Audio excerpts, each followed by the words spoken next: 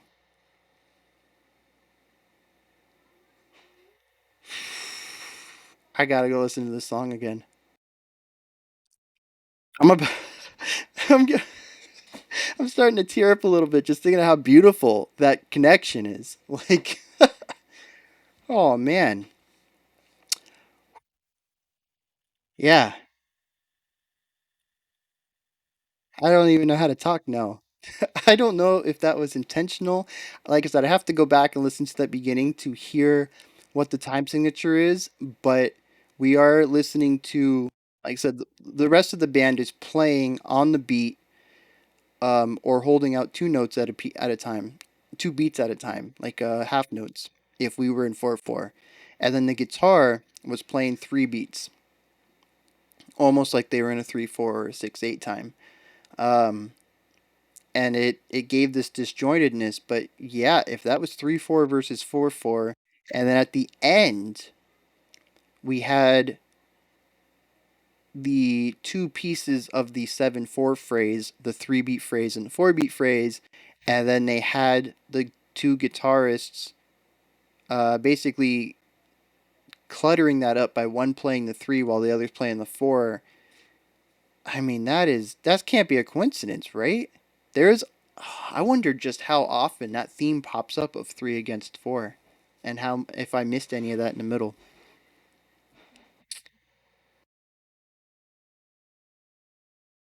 Golly, that is beautiful though. That is beautiful, right? Like that just escalated the song for me. Uh, jeez. But anyways, though, let's get back to what I was talking about. Those long whole notes, assuming the song was in 4/4 at this section, which now I'm thinking about it. I think it was at the beginning.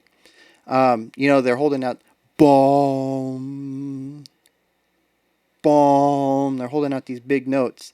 And when they hit the fourth note, I was like, okay, that's a 4 bar phrase. Where are we going with this? And they hit a fifth one. I was like, all right, all right. So four is too short for this. All right, you want the emphasis of the weight here. So you go for 8. I think if they had gone past 8, it would have been a little past, stayed a little bit too long. There's not a lot going on. It is strictly a single note being held. Even the most novice music listener, that's a weird word to put that.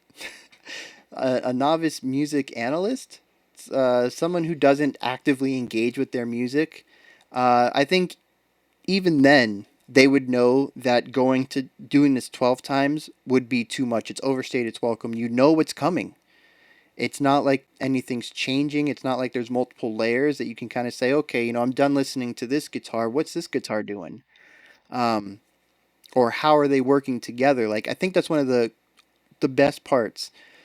What drone works so well with is that you can listen to one part and really hone in on it. What's this guitar doing? Or what are these guitars doing? Or how's the guitar and drum, interweaving? And after you've had your fill of that, you still have time to move on and say, okay, what's going on here? You don't have to rewind it or listen to the track again. They give you ample time to really hear what is going on. And I think that's one reason why I've liked Star Shells and Pelican so much. Pelican might have been a little too short for this concept, but um, they are hyper layered.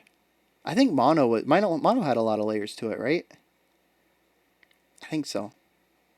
But anyways, there's a lot going on, and they give you the time to listen to everything. That's not something you get in another heavily layered genre like prog. Usually, by the time you've heard one thing, we're moving on to another concept, and you didn't get the entire breadth of what's going on there unless you rewind or start the song over, wait for your next time of checking it out. Um, I think that's why I wasn't too big of a fan of some of the post metal we checked out at the beginning of the week, like Russian Circles, because there wasn't a lot going on. The Ocean, even though it was more proggy, was heavily layered. Even if it lacked some of the proggy elements, it had a lot of layers. So when I got tired of listening to something, I could always check something else out, even though they were still kind of focusing on that drone and repetition that post metal's known for.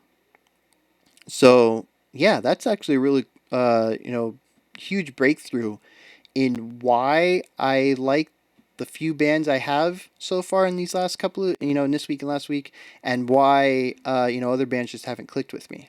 And I think that's going to be the driving thing is the repetition gives me time to check everything out, but if I've checked everything out, then I have nothing new to listen to and I'm ready for the next section. Um, and of course, I've said this before, that has nothing to do with intent. I understand these songs are designed to create an atmosphere for the listener to kind of drown in, so to speak, to become involved in and moving more quickly than is required of the track could be detrimental to that feel. But as far as my enjoyment of these tracks, I think it's really going to come down to, how fast I hear everything and how soon until we move on. And I think Star Shells did a really good job of finding that medium. Every time that I started to get bored of it, they would introduce something new. They knew when to, add another layer. They knew when to, so to speak, cut their losses and move on, to the next section. And of course, just with everything else we've talked about with this week, lots of theme and variation, pulling old concepts into other contexts. So, yeah, going back, dang man, these tangents. Going back to those long notes, though, they went for 8 and they moved on. And when we hit 5, I really thought to myself, eight's the number. If you hit 8 and you don't change, this has drug on too long. Or sorry, if you hit 9 and you haven't changed, it's drug on too long. You need to put a bass under it or the drums under it to contextualize these long notes. Put another rhythm around it. Um, Even harmonies, I don't think would have been enough. You would have had to have another melody to help contextualize it. Um, Maybe have like a call and response thing where you got the boom boo doo dee doo dee dee dee dee boom boo doo doo doo doo doo doo doo boom, something like that, where you have your heavy note and then a little run, and they're playing off of each other. It could be one instrument, but it's not. You're getting these two timbres out of it. So something would have had to been done if they went for a ninth playing of this note, and instead we moved on to the next section. Perfect timing. It was long enough to emphasize the weight without overstaying its welcome. And like I said, I think that's just what Star Shells does so good. They have the repetition. They create that atmosphere. They let you dwell in it just long enough, and then they're like, "All right, let's go." They have a fantastic sense of when to move, and that's Star Shells. This is where you guys come in, though. Somehow I have talked for like 20 minutes about a 7 minute track, and I guess that's not entirely unusual, but I don't know. I did not think I would have that much to say about Star Shells. Like, I enjoyed it, but you know what it was, though? It was that 3 against 4 revelation. That just blew my mind. I think I had like a minute of silence just thinking about that. Minute of combined silence once I figured out that happened. Um, Your face. All right, so that's where you guys come in now. Hit me up in the comments. Let me know what you guys thought. And other Star Shells songs, please point me in a direction. I think there were 2 or 3, maybe 2 other suggestions that I had in my little request bin. The request screenshot. I think there's only like 2 more, but yeah, hit me up with Star Shell suggestions. They got to be on this channel again. We have got to revisit old. But I'm just thinking about it, like so many bands that and I just need to revisit. There's a lot of bands I'm like, yeah, I wouldn't mind checking out more of their stuff, but there's a handful. I'm like, dude, I need to check out more of I might just end up making this channel all about first band reactions and then just checking out stuff on my own. Because my list of things I can't watch but want to react to, or can't watch because I am expected to react to it, or however you want to word that. My list is getting huge of things that I'm dying to check out. But haven't yet because reactions. um, so yeah, you guys let me know other Star Shell stuff I should check out, and yeah, that 3 against 4, man. My brain just keeps slipping back to that. I'm just like, dang, they started with that and then wrapped up with that. Speaking of that wrap up, we're gonna. The ending went on a little too long for me. I enjoyed what they were going for, but that song ended about a minute and a half before the song file ended. They just held out that last note, and then that 3 against 4 section was held out a little long. This I don't think this song is gonna get out of my head for a while. I'm trying to do my sign off, and I keep coming up with new things to talk about. Oh man, my brain's just churning away at this. Um, yeah, above the comments is like, subscribe, and a bell. Click those; they help out the channel. If you're interested in the channel, they can help out you stay up to date on what I'm doing for you, because you watch me react for you, and there's a lot of you and me, you and I going on with the subscription button. And then there's a description box. And you can go in there and check out some links to some stuff if you're interested in more things about the channel that are not actually the channel, sort of parallel items, Discord servers, and Patreon campaigns, and special selection lists, and blocked videos, all sorts of goodies down there. And that wraps this one up. We'll be back tomorrow with the penultimate episode of this post rock week. Post rock week. Ba, ba, ba, ba, ba. Very rhythmic. That post rock week. Not really like ostinato. Nah. What is ostinato? I'm pretty sure that's like sharp notes, but that's also I don't know. Yeah, we're gonna end this video though because I can't seem to stay on topic. So you guys stay awesome out there, stay safe, and have a fantastic morning, afternoon, or evening whenever you choose to watch my videos. Yeah.